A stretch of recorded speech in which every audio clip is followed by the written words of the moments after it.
One of the things you have to do in any creative industry, and I think in uncreative industry as well, it's the same. You have to have belief. You have to want something.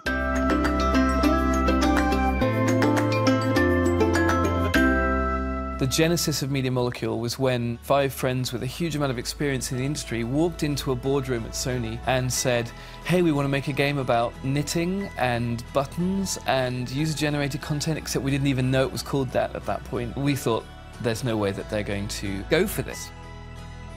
Creativity is just a fundamental thing that we do as humans. Like, there's nothing special or magical. It's not that thing where you wake up with a cool idea. Perhaps that's the starting point.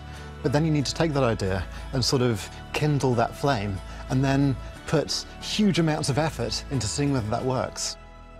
If you're not surprised and stunned by what you've done, it's very unlikely that someone else will. Just do.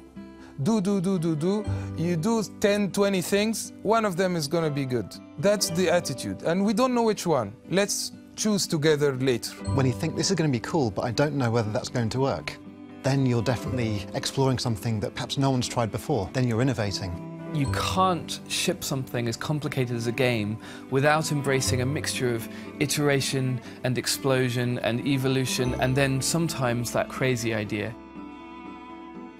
In reality, you need to try things out, you need to experiment, and you need to fail.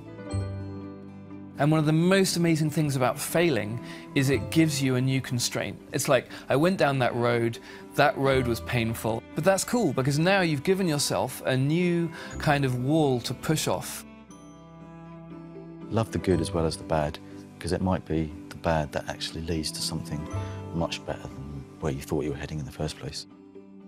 You need that combination of a spark of a sideways thought or an inspiration that you got, but then to combine that with the tenacity to actually see that through into something that ships.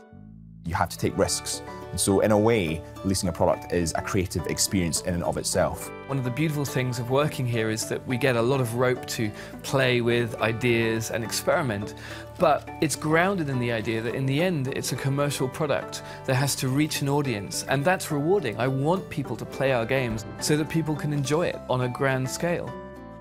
So Media Molecule doesn't exist in a vacuum. We exist within the larger picture of Sony.